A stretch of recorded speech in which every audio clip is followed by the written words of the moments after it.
Hey, and welcome to futurethinkers.org, a podcast about the evolution of technology, society, and consciousness. I'm Mike Gilliland. And I'm Yuvia Ivanova. If you're new to the show and you want to get a list of our favorite books, popular episodes, and to join our community, go to futurethinkers.org/start.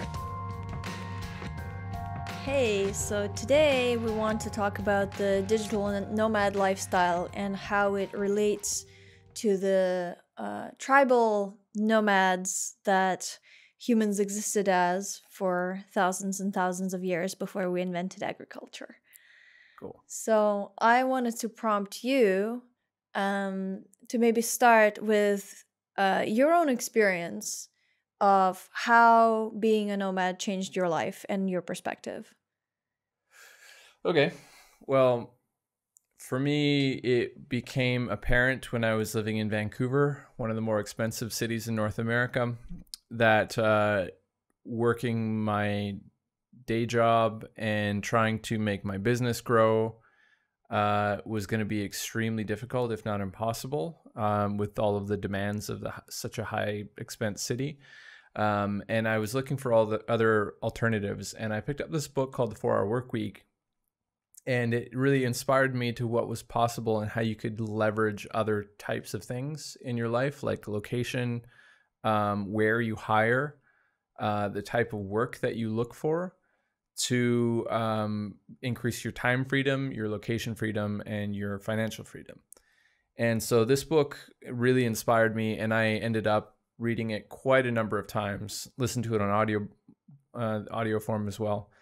And so eventually, after you and I met, we started an online business. We were doing website design and got our first client, and then took off to Thailand, bought a one-way ticket with very little money in the bank, and sold everything we owned. Yeah, that's right. Sold mostly everything. Gave our parents a little bit of stuff to keep, but mostly everything, and took off. And that was back in 2012, and we basically never stopped doing that. And I think what was really interesting along the way is how many people we met who were doing the same thing. That was super surprising to me, that there are people all over the world, our age at the time, and in many cases younger, who were going to these cheaper places to live where the lifestyle was actually much better, where they get a higher chance of meeting other like-minded people, because it's a self-selecting thing. Like if you are living in a place like Thailand or Vietnam, you're already of a mentality of going, against the grain or doing something different, thinking differently. And then, you also, in most cases, have to be working online. So if you meet another foreigner in a place like Thailand or Vietnam, you kind of know right away that they're already, they have more in common with you than the average person you might meet back home. Mm-hmm. And so this was, it was kind of a lifestyle decision at first, but what did you find was different in terms of how your mindset changed, or how your experience of the world or of yourself changed when you started doing this? Right. Good question. So, after a while, we got some semi-stable income, recurring income, and a lot of it came from the people we had met in Thailand, and just other business owners, people like us. And once we started to get a little more income and stability and security, we started to hire a little bit more, and then we started to kind of work on getting our time back. And what happened when we got our time back was, we, instead of working 50, 60-hour work weeks to make ends meet, like I would have been doing back in Vancouver, I was able to hire, automate, outsource, and step a little bit further back and kind of think big picture about the business. And what that also did was allow me the time freedom to be able to read a bunch of books. And after, cutting the work back and reading so many books over the years, that's really been the number one catalyst for sort of a big mental shift for me, has been, taking that time and dedicating it to what my passions are, which is learning. Other than learning, how did you notice your worldview shift, if at all, as a result of this kind of lifestyle? Right.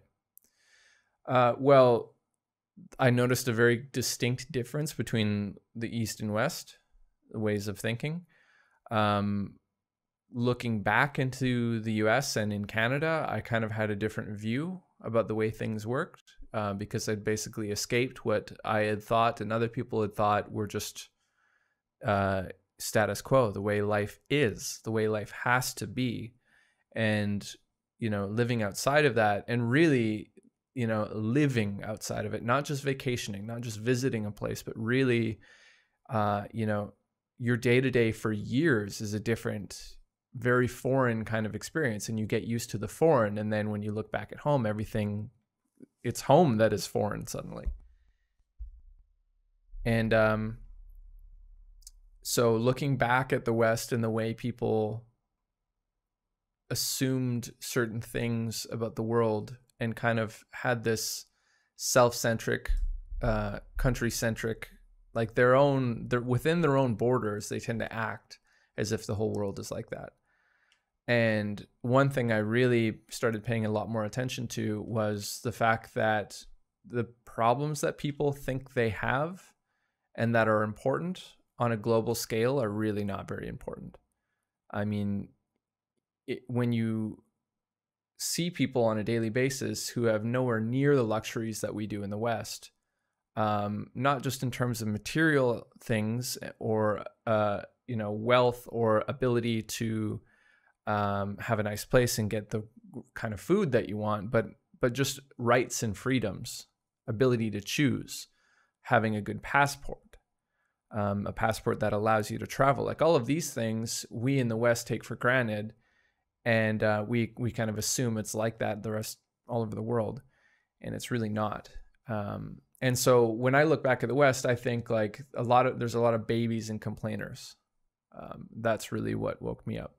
I mean, I used to complain about a lot of the same things, like, oh, it's unfair that my professor gave me this mark. It's unfair that, I'm not getting as many hours this week at work. It's unfair that my landlord wants, to do renovations and is evicting me. It's not fair that so-and-so died in a car accident. There's any number of things. It's like, yeah, in any other context, though, in most other places in the world, those are daily occurrences, if not, privileges that people would love to have. Like, oh my God, you have a job to lose, Mm-hmm. I think also on the flip side, people in the West often assume that everywhere else in the world, or at least in the third world, in developing countries, things are just horrible and people are just suffering all the time. And there's, murder in the streets and corrupt governments. And they just imagine that their life kind of in the West is perfect. It's kind of paradoxical because on one hand they complain a lot, but on the other hand they're like, oh, those poor people over there in Africa, in developing countries, and they have this. It works. I know exactly what you're saying, and it works in reverse too, because a lot of people in the countries that we've visited have looked at America as like this land of opportunity, or Canada. It's all rich people there. And that's like super, super common perspective. Mm-hmm. And that's actually not the case. There's a lot of poverty. There's a lot of people falling through, the cracks of civilization and society. And in Western countries, like in Canada and exactly. the States. Yeah. And there's a lot of drug problems that doesn't exist in a lot of other countries that we visited. Yeah, and vice versa. There's a lot of opportunity and development and, happiness and fulfillment in so-called developing countries that people don't think exists, because people are incredibly adaptable creatures, and we just adapt to the environment that we're in, and, kind of it becomes the new baseline. So people are able to find happiness and fulfillment everywhere in the world. And I think what the West really does successfully, and I'm fairly critical of this, is it makes people focus on material wealth, accounting for their lives. What do I have? How do I compare to other people? There's also this sort of boxing in of people, like even the way residential areas are built. It's like everything's a grid and everyone's got their own space, their own castle where they hoard all their stuff. And it's not any kind of communal, there's no shared spaces. We've talked about this before, and it's you know, it's probably one of the most isolating things is to live in a Western city. Mm-hmm. In many cases, the way Western cities are built, it's just nowhere near the kind of communal feeling as Europe or Asia. I also want to differentiate between Western, saying North America, and Europe, because the cities in Europe, at least the old ones, were built in a more kind of organic way and Yeah. in a more communal way, where there's a lot of public squares or like hidden squares in between buildings where people can hang out and see their neighbors. And it's a very different feeling living in a city like that than in a grid-like city that just is devoid of any kind of humanness. Yeah. Yeah, right. And still though, I find this problem of isolation and bubble kind of thinking, like where people in, especially in Western Europe, get easily offended. There's still this like North American kind of, or Western kind of attitude of censorship, of you can't say that people are very sensitive about anything to do with race or gender. And that's something that just simply doesn't exist in Eastern Europe and in Asia. Like you just can't, you would really struggle to find that. And I don't know what you say is better, because I mean, there's a lot of other issues in Eastern Europe and where we're living. You know, there's a lot of poor people, there's a lot of struggle, there's a lot of attitude kind of problems. There's sometimes problems with education and healthcare and these sort of things. But I would say in my experience, people are generally pretty happy. I would say, Young people. yeah. Young people who are aware and have moved around are happy. And so that kind of brings me back to the point of people who have moved around. I think it's difficult to say what is natural. And we've talked about this before, because humans are very adaptable, and we, you know, if we do something, we are obviously, you know, biological creatures, and if we do something, therefore it's natural. Like we are nature doing something. We're not separate from nature as we like to imagine ourselves to be. So it's hard to say what's natural, but if we look at our evolutionary history, and if at least the, you know, the kind of consensus among anthropologists, and as Yuval Harari talks about in *Sapiens*, for a lot of the time in our history, we were nomadic tribes, and agriculture only comes around maybe 10,000 years ago. And so up until that point, we moved around a lot. So that was our normal daily experience. Oh, yeah. And the book also mentioned how much more varied people's diets and sort of ability to think. Like there was a lot more kind of different tasks, and there's a lot more variation of tasks. So your brain, and that's where most of the evolution of our species took place, the rapid growth of our brains. It wasn't after agriculture, it was before. It was due to that sort of nomadic, you know, adaptable kind of human that we used to be and no longer are.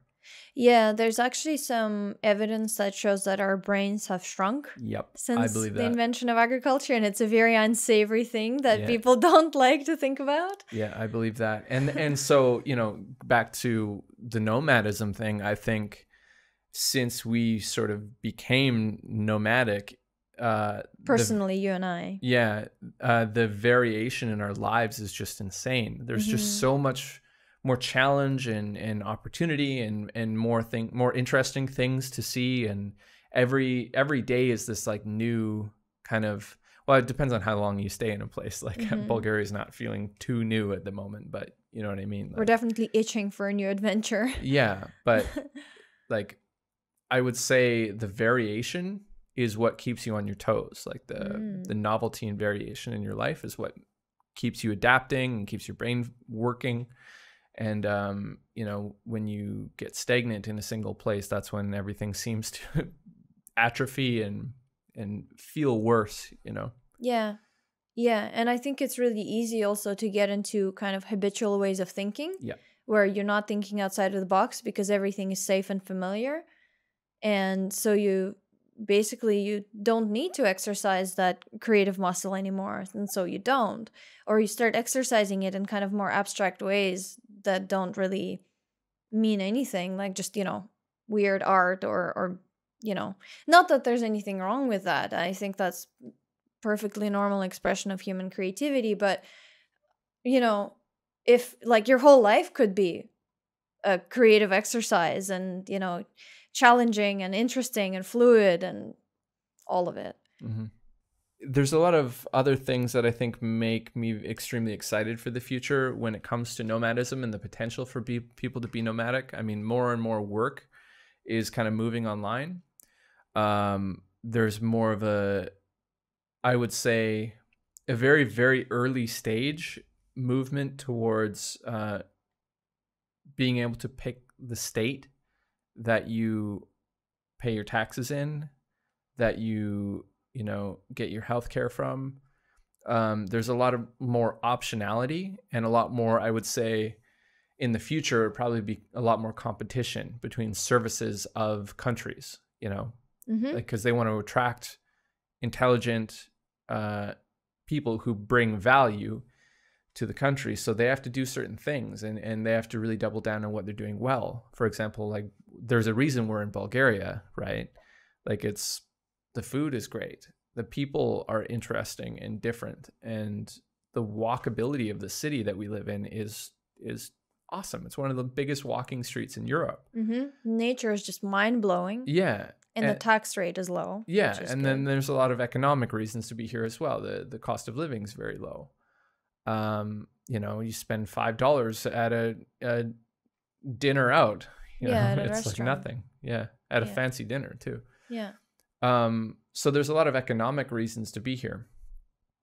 Yeah, and a lot of other countries are starting to compete. They're starting to understand that they need to kind of have an edge.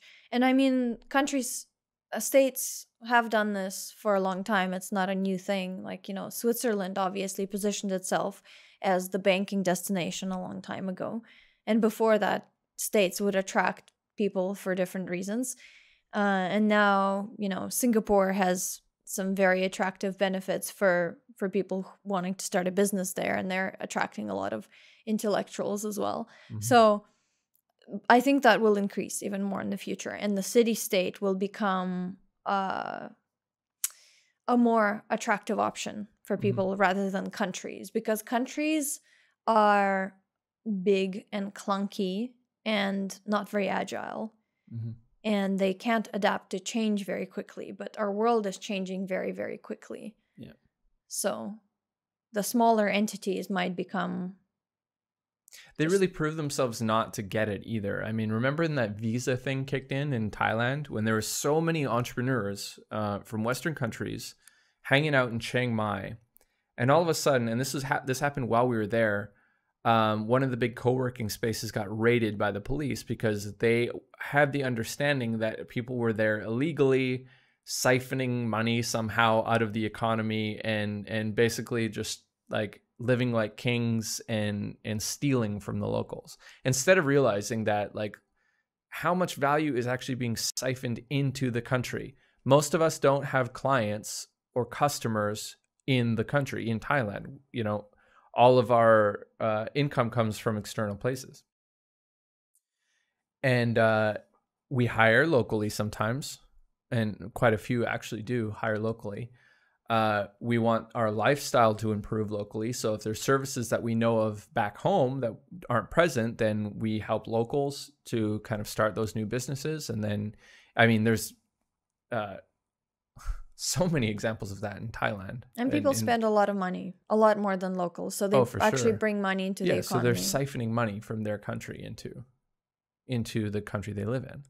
Yeah. You know, so it's like, but I mean, so my point was Thailand was just so slow to clue into this and had such a wrong idea about it. And then they raided all of these co-working spaces and tried to kick people out and realized, oh, actually everyone is legitimately here. There's no, like, there's nothing false about what they're doing at all. They actually couldn't wrap their head around the concept of a co-working space. They thought that it was an office that was hiring foreigners to work for the company illegally. Right. Yeah, they couldn't, right. They were like, what? People pay to work here? Yeah. They pay to come to this office? They just like, I was getting a play-by-play from a friend, like posting about this in real time as they were held up there by the police. He's like, they just don't understand why we would pay to be here. Yeah. Yeah. Yeah. And there's some other issues too. I mean, I don't know. There's definitely give and take in being nomadic. Like, oh, of course. There's so much risk. yeah. There's unpredictability. You never know what kind of challenges you're going to run into. Like visa problems are definitely a thing. Yeah, there's problems with corruption and police. I think there's a lot of corruption in Western countries, but it's more institutionalized. Yeah. In places in the East, it's kind of like there's an understanding, especially if you're there long term, like you probably get pulled over by the cops, several times per month. And I call it driving while white, because they just spot me out as a foreigner and they pull me over and say, something's wrong with your bike. And I'm like, no, nothing's wrong with the bike. You just stopped me because you thought you can get a bribe. But I know the drill, so I just annoy the hell out of them until they send me on my way. And a friend of ours actually pretended he had diarrhea. Shout out to you, John. Yeah, to get out of paying cops a bribe, they're like, oh, get out of my face. Yeah, you just like hold his stomach and then you start undoing his belt and just like pull it down, and then they're like, oh my God, send this guy away, go. We do not need this guy shitting all over the street. That was a good pro tip. Yeah. Travel pro tip. Yeah, so I mean, you face a lot of different problems, but I would say the cost benefit ratio is very much in our favor. I mean, building this studio, building a podcast, having actual opportunity to work on it, because we're not living a life in the rat race in a 9 to 5. Exactly. Like, I don't have to work a part-time job to make this work. Yeah. It's an amazing thing. But it's definitely a completely different mindset. Like, you just have to break your conditioning and rebuild from scratch. They're on so many different levels. Yeah. What kind of conditioning would you say? Well, first of all, the expectation that somebody owes you something. Whether it's an employer that owes you a job or owes you benefits or owes you payment on time, or if it's the government that owes you, security or healthcare, radical self-responsibility, anything. It is totally a mindset of radical self-responsibility, and it can go wrong in so many more ways, because we're all human and we forget stuff, and like sometimes we're tired or don't feel like doing something, and nobody's there to hold your hand. And yeah, when you have no schedule, the alarm clock doesn't need to even exist. It's like, you can waste a lot of time. For sure. Yeah, and you have to learn how to motivate yourself and how to meet your own needs, because you're not plugged into a system that meets those needs for you. Yeah. Like, you don't go out to a local pub every Friday night because that's the routine. Like, you have to actually go out and seek out the people that you want to hang out with and make that effort, and otherwise just your social life is not going to happen. Yeah. I think probably the bigger leap is just going from having a job to being a freelancer or being an entrepreneur. Like, that's a complete change in thinking for most people. And when people ask us about what we do, that's the number one thing they seem to be most confused about or most shocked by. Oh, you just run your own business and travel. Like, yeah, or like when we say we have a podcast, they're like, oh, do you like work at a studio that like hires you to do these podcasts? No, we just do our own thing. Yeah. So what are we trying to do here? Like, convince people to do this or what? Well, I think the nomadism thing is the real, like, shiny object here, especially after reading the book Sapiens. And the variation of lifestyle and diet and culture and all of this stuff being so stimulating for the brain. And then the other element of getting time back. I would say it's, if we could all collectively move in that direction in the future, I would say it would have huge cascading effects on government, on policy, on lifestyle, on conflict, on so many different things, because people would be more globally minded, global citizens instead of stuck in their borders, and they would probably pay a lot more attention to what's going on. Well, my argument would be this, that the reason why we became sedentary, where we started living in one location, was because we had to take care of crops. Mm-hmm. But now the majority of people are not farmers. So we just seem to have this inertia of where we built these cities around agriculture, and then it turned into industry, and it kind of, snowballed on itself. But now there's no reason for us to live in the same location all the time because, jobs are moving online. We are not farmers. So we don't have to do this anymore. And there's, as the book Sapiens talks about, there are actually quite a lot of both physical and mental health problems that people get from living in the same place, Really? and living indoors.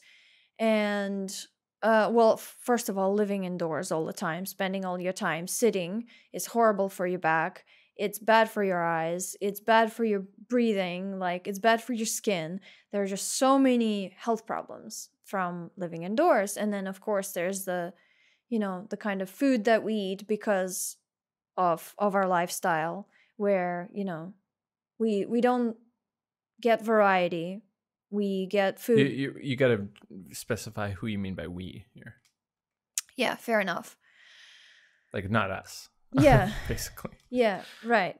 I mean, yeah, the kind of the status quo of Western life. Yeah. Basically, there are so many things in the way that Westerners live that are really, really unhealthy. And now there's the compounding problems with technology, where people are addicted to social media and to porn and, on being online all the time. And basically, it's not even a controversial opinion that I think our whole society is sick. Mm-hmm. And something has to give. And I'm not even talking about the existential risks and the problems of overconsumption that are causing, climate catastrophe. And if, all this overconsumption is being driven by the kind of inertia of the Industrial Revolution and all the businesses that are trying to get profit. They're not actually interested in keeping a population healthy or keeping the planet sustainable. Mm-hmm. So something has to change. Another interesting thing that I picked up from that book is the attitudes towards child rearing in a nomadic society versus an agricultural society. I mean, I can't remember exactly why, maybe you remember, but there's definitely a lot more of a push towards having a lot of kids all at once in an agricultural society. And when you're nomadic, maybe it's simply because the option is there. Because they could, yeah. Yeah, because they could. So when you're nomadic, you can't spread out your energy towards multiple kids. You can't be nomadic and have 4 kids in tow and be able to provide for them. So they spaced their kids out over a lot of years. Every 4 years they might have a child. And so it gave them an opportunity to put a lot of attention into one child, and then that child could become moderately self-sufficient by the time they had the second child. And then the first child could help raise the second child along, and the family unit just got stronger over time. Whereas now I can't tell you how many of my friends back home just feel that rush to have all the kids right now. And I think it's partially because because of the level of isolation in the West, with our boxed homes and everything and kind of scheduled play dates and everything, that as a parent that your child is going to have most of their time either by themselves indoors or with siblings. There's not going to be a lot of real opportunity to go out with a whole bunch of kids aside from regimented school kind of situations. And yeah. So I think there's a bit of a rush to have them all at once. You want the kids to be the same or close to the same age so they can play with each other. And that's one thing I thought about more recently, since we are really trying to figure out what we want to do in the long term, where we want to be based and where we want to have kids and stuff. It's like really difficult to sort this stuff out in our kind of lifestyle when you have the same expectations of having all the kids at once. But after reading that book, Sapiens, I have redefined what I want out of raising kids. And it's more now about like spacing them out and letting them interact as much as possible, get them outside, you know, go play, go meet some other people, some other kids and play. And then all of a sudden the pressure is way off of us, right? Like we don't have to just have all of our shit sorted out immediately. We don't have to have a home base necessarily perfectly sorted out, because every child is going to get like a 4-year span of attention from us. And then there's the problem with the education system, which we've talked about before, that it prepares people to be little robots and, you know, to succeed in the corporate ladder rather than be self-sufficient or think for themselves or anything like that. So, you know, if we're not living in the same location all the time, then how does schooling happen? Well, you know, if the traditional school system isn't really suitable to get people to kind of be creative and to self-actualize and learn to kind of, you know, hone their gifts rather than just fit into a box, then what does an education system of the future look like? Yeah, this is another standard way of thinking, an assumption about education that I can't help but challenge now after traveling. I mean, my post-high school life of education has only had to do with music and audio production. And it wasn't like I went to university and studied something deep and got into a profession. Like I started my own business, and anything I studied officially could have been left behind. Like I could have taken it or leaving it. On the other hand, my desire to learn and the willingness to take courses and read books and you know, really set my own curriculum and voraciously learn has been critical to our success over the years. And that's something that I just can't help but think about the standard education systems as being detrimental rather than helpful, setting people up for that kind of factory line work that doesn't exist anymore. Memorization of facts, getting good at, you know, beating test scores and not really focusing on results or real application of what you're learning in real life. How many young people today don't know how to cook a meal, don't know how to do their taxes, don't know how to buy a plane ticket properly and plan a travel schedule, don't know, you know, just so many practical life things, because school never bothered to teach them any of that. Not to mention how to run your own business or think for yourself. I've taken one single like 2 or 3 week course on entrepreneurship, and it was so irrelevant and unhelpful that like everything is just on the go, learn as you go. So I guess my point really is like the education system is another thing that gets the assumptions about the education system is another thing that gets turned on its head when you've been traveling around. You realize, well, the skills we've had to learn have nothing to do with standard education. Yeah. It's really interesting.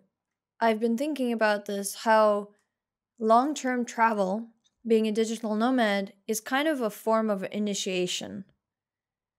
Because an initiation kind of like breaks your current worldview and assumptions and pushes your limits, and then creates something new where you're transformed as a result. And long-term travel does the same thing, where it just flips all your assumptions on their head. And over time, you know, through struggle and trial and error, you figure out how to do it differently.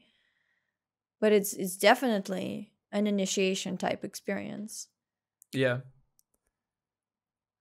I suppose as for its usefulness, it really depends on the type of travel. And that's critical, I think. Vacation does not count. Living is what counts, and you know, it's not really a common opportunity. No, it's not. It isn't. It's something that has to be chosen at every point of the path. it seems, and it has to be chosen over and over and over. Because we know lots of people who did a stint of living in Vietnam or Thailand for a year and then they went back. Yeah. Or, you know, maybe they go to Bali every winter for a few months, but then they're still based in the US. So that's not the same thing. Yeah. And a lot of people definitely can't handle it in the long run. And there are downsides to it. I think one of them is loneliness. Mm-hmm. Not having a stable community where everybody is transient, and then you don't have a whole lot in common with the locals. So it can definitely get pretty lonely. On the other hand, I keep thinking and I keep, remembering every time how much I have in common with young people. I mean, it's like we have more in common in younger generations because of the internet and because of global culture and shared memes and shared jokes. I mean, anyone can be on Reddit or YouTube and see the same things no matter where they are on the planet. And everyone, for the most part, most people have a cell phone and have access to the internet out there. So it's like, I find we have a lot more in common with people anywhere in the world if they're just of that generation who's born into the internet and actively using it. The generation gap, or the what we have in common gap between people in the countries that we visit who are of a certain age is vast. It's what people, I think, expect travel to be. The cultural differences are huge, but it's simply not the case with young people. Mm-hmm. Like, I'm making friends lately with people who speak very little English, but know all the same jokes, you know? Like, lately I've just been making one friend and we just joke around, every day and just try. There's such a struggle to try and understand each other, but when you get it, it's a lot of fun because all the same references are understood. If he tried to do that with, my parents, or I'd try to do that with his parents, it wouldn't work at all. Yeah, it seems that there's kind of an emergence of a global hive mind with young people. Totally. Exactly. And this is what gets me mostly excited about the future is this is a complete paradigm shift that's just a time bomb. Like, it's just waiting to go off. The older generations die and get older and the younger generations take over. And we just they're not old enough yet, to really make much of a difference.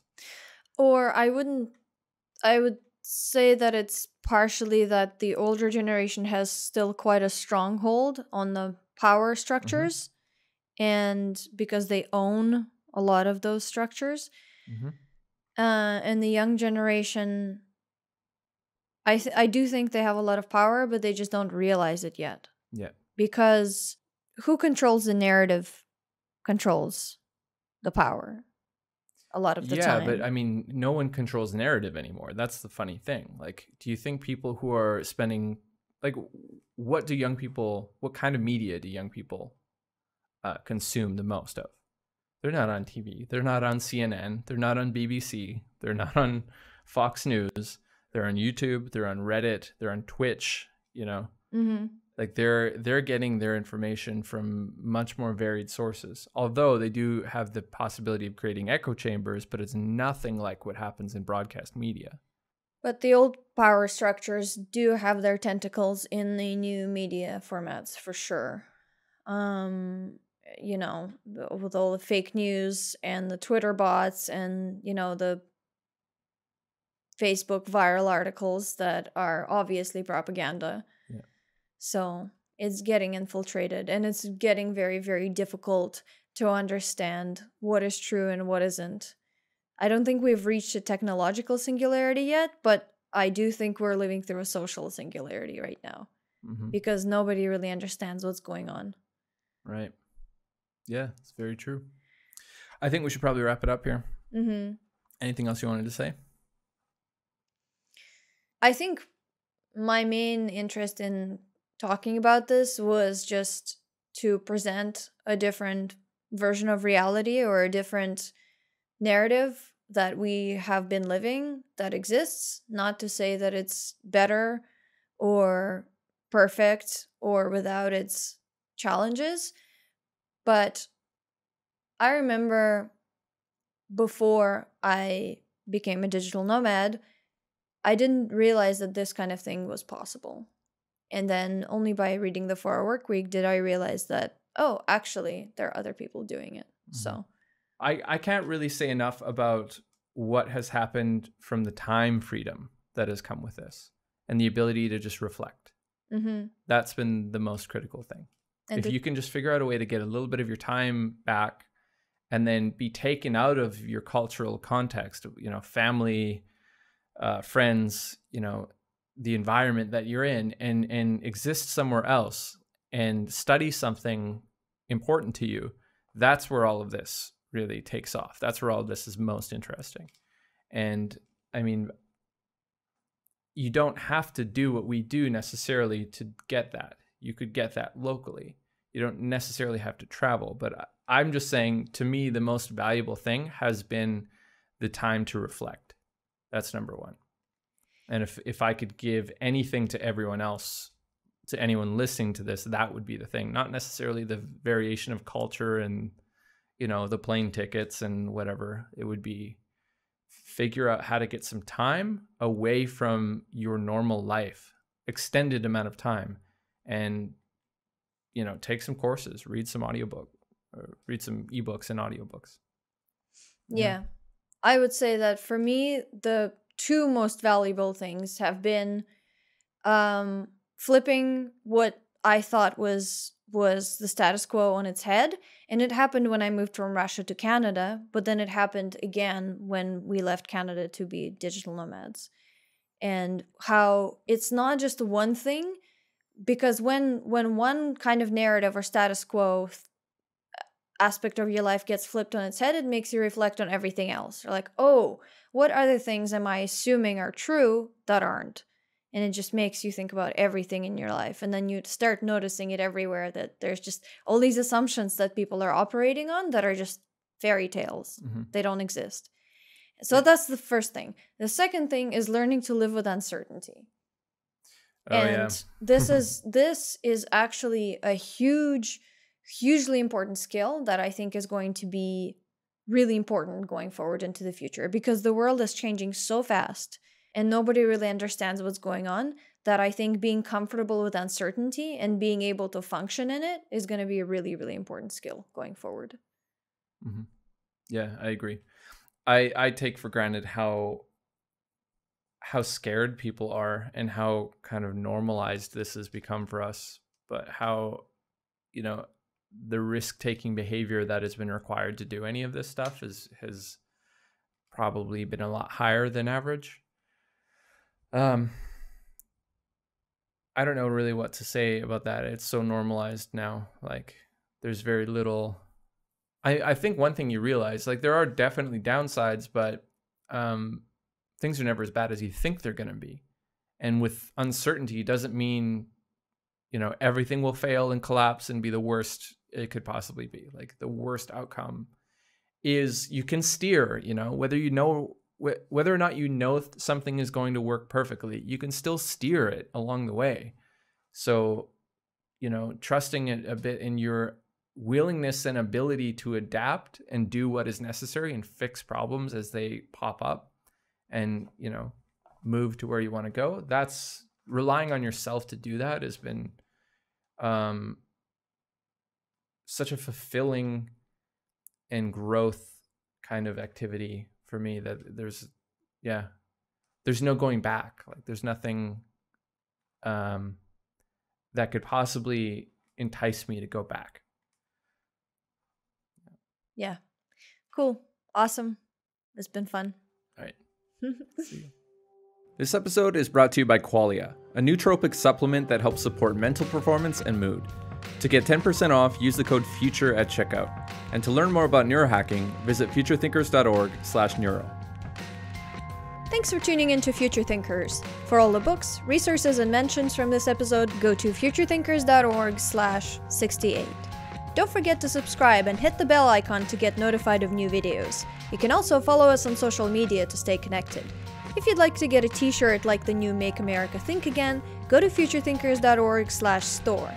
If you like what we do and you want to help us make more podcasts and videos, consider donating or becoming a patron at futurethinkers.org/support. Also visit our sponsor Qualia and use the coupon code FUTURE to get 10% off your purchase.